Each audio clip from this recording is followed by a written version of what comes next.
कोई भी शुरुआत होगा, करना होगा, तो नवरात्र का लोग इंतज़ार करते हैं कि नवरात्र जब आएगी तब नए काम की शुरुआत करेंगे, शुभ काम की शुरुआत करेंगे। तो प्रेमियों, अपने लोगों के लिए शुभ काम क्या है? सुमिरन, ध्यान और भजन, साधना जिसको कहते हो, जिसमें शरीर को साधते हैं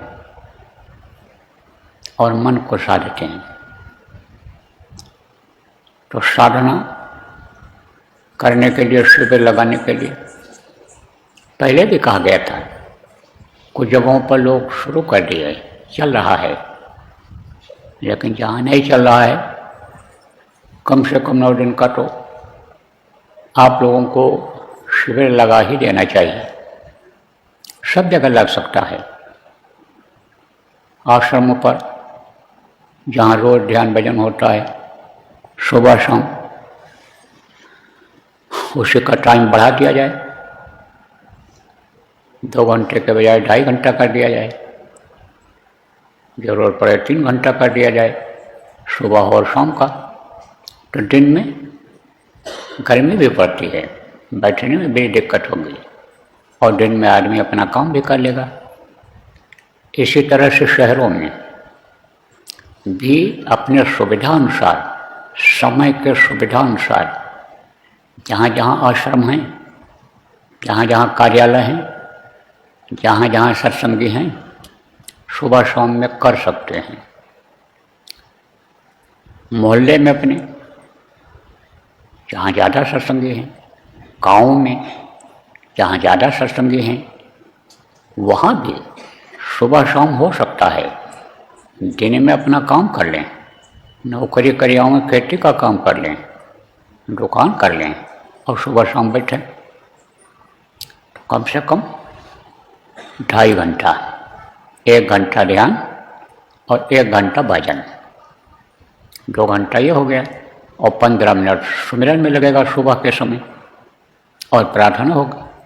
तो 2.5, आप समझो शाम के समय 1 घंटा ध्यान और 1 घंटा भजन और प्रार्थना होगी।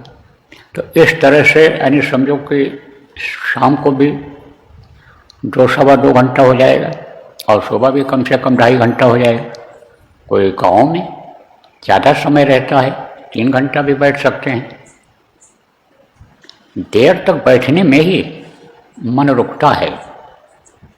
अब एक चीज़ और रहती है कि जैसे मान लीजिए किसी का ध्यान लगा हुआ है, लगाते भी हैं ध्यान लोग, और जब ध्यान लग जाता है तब पता नहीं चलता है कि कितना समय हो गया, और बीच में अगर बोल दिया जाता है तब वो उसमें बाधा आ जाती है, फिर तार टूटता है, जल्दी जुड़ता नहीं है।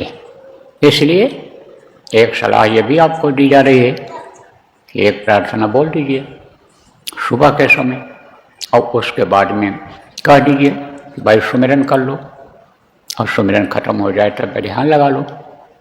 जब तक आपका मन लगे, इच्छा का है, ध्यान लगाओ, नहीं तो फिर भजन पर बैठ जाओ।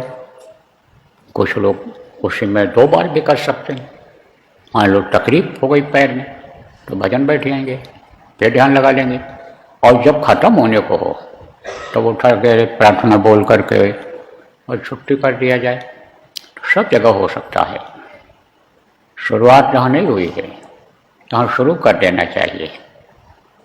अब 30 तारीख को शुरू हो रहा है, और 30 तारीख को 6 बजे सुबह से और 8 बजे के बीच में आप ये समझो कि झंडा भी उतार देना है आपको। जो 23 मार्च को लगाए थे उसको भी उतार देना है। तो उस हिसाब से टाइम सेट कर लिया जाए। पहले दिन मान लो थोड़े बहुत मतलब ये आगे पीछे करके कर लो।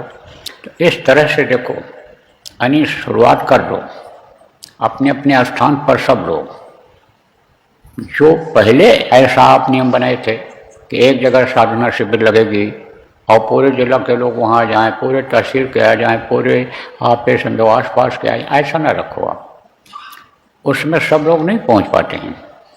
और जहाँ पर भी ऐसा शिविर लगाते हो वहाँ व्यवस्था करनी पड़ती है रहने की, खाने पीने की, टट्टे पेशाब की, तो उसमें आदमी फंस जाता है, सेवादार नहीं बैठ पाते हैं।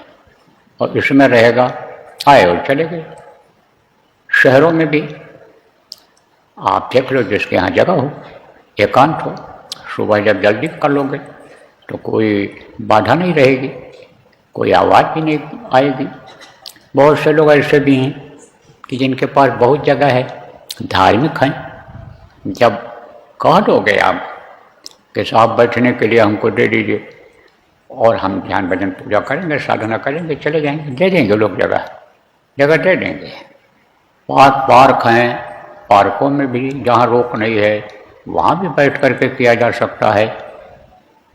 तो इस तरह से यानी बनाओगे व्यवस्था प्रेमियों, आप सब लोग, जो भी देश के लोग हैं, ये आप सबको समाचार भेज रहे हैं, ये देखो प्रेमी सब जगह जा रहा है, तो आप लोग अपने अपने हिसाब से, जो भी प्रांतों के, जिला के लोग हैं जिम्मेदार, आप अपनी व्यवस्था बना लो। अभी 2 दिन है और साधना शिविर चालू करा दो।